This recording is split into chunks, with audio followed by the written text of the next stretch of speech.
Hi hello ನಮಸ್ಕಾರ ವೀಕ್ಷಕರೇ, welcome to my YouTube channel.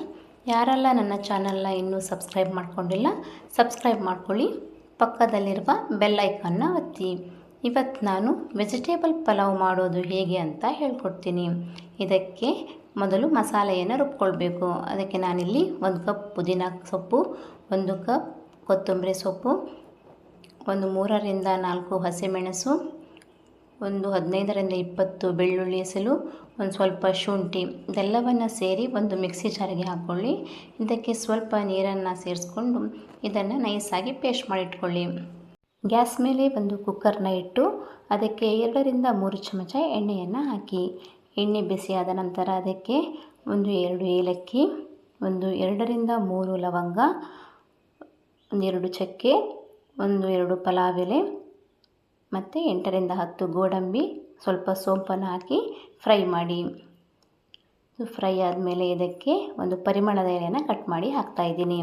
ಈ ಎಲೆ ಮತ್ತು ಇದರ ಗಿಡದ ಬಗ್ಗೆ ನಾನು ವಿಡಿಯೋದ ಕೊನೆಯಲ್ಲಿ ತಿಳಿಸ್ತೀನಿ. ಇದನ್ನು ಹಾಕಿ ಫ್ರೈ ಆದಮೇಲೆ ಇದಕ್ಕೆ 2 ಕಟ್ ಮಾಡಿದ ಈರುಳ್ಳಿಯನ್ನು ಹಾಕಿ ಇದನ್ನು ಫ್ರೈ ಮಾಡಿ.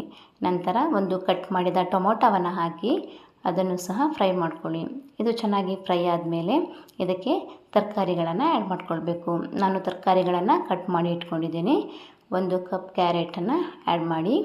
ನಂತರ 1 ಕಪ್ ಬೀನ್ಸ್, 1 ಕಪ್ ಆಲೂಗಡ್ಡೆ, 1 ಕಪ್ ಬಟಾಣಿಯನ್ನು ಸೇರಿಸ್ಕೊಂಡಿದ್ದೀನಿ. ನೀವು ಬೇಕಿದ್ದರೆ ಬೇರೆ ತರಕಾರಿಗಳನ್ನು ಸಹ ಆ್ಯಡ್ ಮಾಡ್ಕೊಳ್ಬೋದು. ಇದೆಲ್ಲವನ್ನು ಹಾಕಿ ಚೆನ್ನಾಗಿ ಮಿಕ್ಸ್ ಮಾಡ್ಕೊಳ್ಳಿ. ಇದೆಲ್ಲ ಚೆನ್ನಾಗಿ ಮಿಕ್ಸ್ ಆದಮೇಲೆ ಇದಕ್ಕೆ ರುಚಿಗೆ ತಕ್ಕಷ್ಟು ಉಪ್ಪನ್ನು ಹಾಕಿ ಮತ್ತು ರುಬ್ಬಿದ ಮಸಾಲೆಯನ್ನು ಆ್ಯಡ್ ಮಾಡಿ. ಅದನ್ನು ಆ್ಯಡ್ ಮಾಡಿದ ಮೇಲೆ ಮತ್ತೆ ಇನ್ನೊಂದು ಸಲ ಚೆನ್ನಾಗಿ ಮಿಕ್ಸ್ ಮಾಡಿ. ಮಸಾಲೆ ಮತ್ತು ಉಪ್ಪು ಚೆನ್ನಾಗಿ ತರಕಾರಿಗಳಿಗೆ ಹೊಂದ್ಕೊಳ್ಬೇಕು ಮತ್ತು ಮಸಾಲೆಯ ಹಸಿ ವಾಸನೆ ಕೂಡ ಹೋಗಬೇಕು. ಆ ಥರ ಒಂದು ಸಲ ಚೆನ್ನಾಗಿ ಮಿಕ್ಸ್ ಮಾಡಿ 1-2 ನಿಮಿಷ ಇದನ್ನು ಹಾಗೆ ಫ್ರೈ ಮಾಡ್ತಾಯಿರಿ. ನಂತರ ಇದಕ್ಕೆ ಅಕ್ಕಿಯನ್ನು ಆ್ಯಡ್ ಮಾಡ್ಕೊಳ್ಬೇಕು. ನಾನಿಲ್ಲಿ ಬಾಸುಮತಿ ಅಕ್ಕಿಯನ್ನು ಚೆನ್ನಾಗಿ ವಾಶ್ ಮಾಡಿ 10 ನಿಮಿಷಗಳ ಕಾಲ ನೆನೆಸಿಟ್ಟಿದ್ದೆ. ಅದನ್ನು ಇವಾಗ ಆ್ಯಡ್ ಮಾಡ್ಕೊಂಡಿದ್ದೀನಿ. ಇದಕ್ಕೆ ಸೋನಾ ಮಸೂರಿ ಅಕ್ಕಿಯನ್ನು ಸಹ ಆ್ಯಡ್ ಮಾಡ್ಬೋದು. ಯಾವುದ್ರಲ್ಲಿ ಮಾಡಿದ್ರೂ ಚೆನ್ನಾಗೇ ಇರುತ್ತೆ. ನಂತರ ಇದು ಅಕ್ಕಿಯನ್ನು ಒಂದು ಸಲ ಚೆನ್ನಾಗಿ ಮಿಕ್ಸ್ ಮಾಡಿ ಇದಕ್ಕೆ ಇವಾಗ ನೀರನ್ನು ಆ್ಯಡ್ ಮಾಡ್ಕೊಳ್ಬೇಕು. 1 ಗ್ಲಾಸ್ ಅಕ್ಕಿಗೆ 2 ಗ್ಲಾಸ್ ನೀರನ್ನು ಸೇರಿಸ್ಕೊಳ್ಳಿ.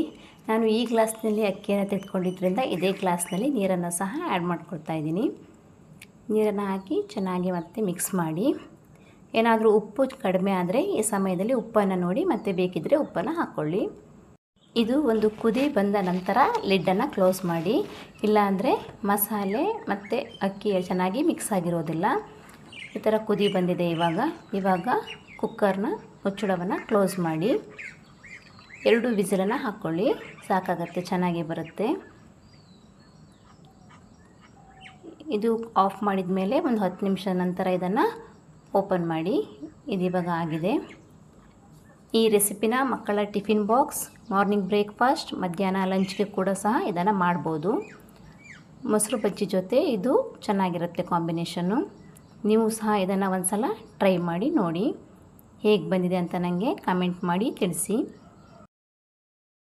ನಾನು ಆಗಲೇ ಹೇಳಿದ್ನಲ್ವ, ಪರಿಮಳದ ಎಲೆ ಅಂತ ಗಿಡ ಈ ಥರ ಇರುತ್ತೆ. ಗುಚ್ಚಾಗಿ ಎಲೆಗಳು ಬಿಡುತ್ತೆ. ಇದರ ಎಲೆ ತುಂಬಾ ಸ್ಮೆಲ್ ಚೆನ್ನಾಗಿರುತ್ತೆ.